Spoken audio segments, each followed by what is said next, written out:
பாலைவன நாடோடிகள் பயன்படுத்திய அசல் நடமாடும் வீடுகள் கடுமையான சூழல்களை வெல்ல தனித்துவமான வடிவமைப்பு மற்றும் இயற்கை பொருட்களை நம்பியிருந்தன.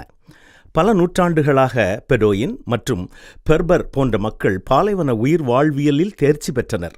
அவர்களின் சின்ன கூடாரங்கள் பெரும்பாலும் பெடோயின்களால் நெய்யப்பட்ட ஆட்டு முடியிலிருந்தும் பெர்பரால் கருப்பு கம்பளி மற்றும் பருத்தியிலிருந்தும் வடிவமைக்கப்பட்டன. நெசவில் சிறந்து விளங்கினார்கள். பாலைவனத்தின் தீவிர வெப்பநிலையில் முக்கியமான புத்துணர்ச்சியூட்டும் காற்றோட்டத்தை அனுமதிக்கும் அதே வேளையில் கடுமையான மணலை தடுக்க இழைகள் இறுக்கமான இடைவெளியில் அமைக்கப்பட்டிருந்தன.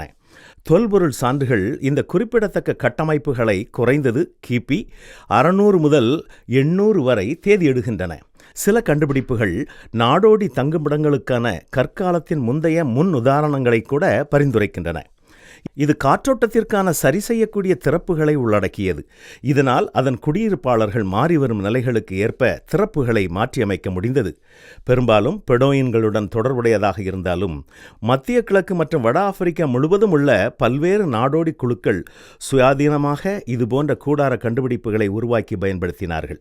இந்த கூடாரங்களின் கட்டுமானம் மற்றும் பராமரிப்பு, கூட்டு உழைப்பு மற்றும் உள்ளூர் பொருட்கள் மற்றும் கால நிலைகளுக்கு புத்திசாலித்தனமான தழுவுதலுக்கு இது ஒரு சான்றாகும். இதிலிருந்து நாம் அறிந்து கொள்ளக்கூடிய மிகப்பெரிய உண்மை என்னவென்றால், ஒவ்வொரு காலத்தில் வாழ்ந்த மக்களுக்கும் தங்கள் சூழ்நிலைக்கு ஏற்றாற்போல வாழும் அறிவை கடவுள் கொடுத்து வழிநடத்தியிருக்கிறார்.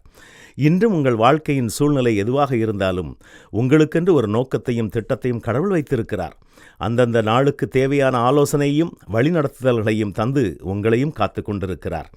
நான் உனக்கு போதித்து நீ நடக்க வேண்டிய வழியை உனக்கு காட்டுவேன், உன்மேல் என் கண்ணை வைத்து உனக்கு ஆலோசனை சொல்லுவேன் என்று கூறியிருப்பவர் இன்றும் உங்களை நடத்துவார். இந்த நம்பிக்கையில் நாம் நம்முடைய வாழ்க்கையை வாழ்வோமா?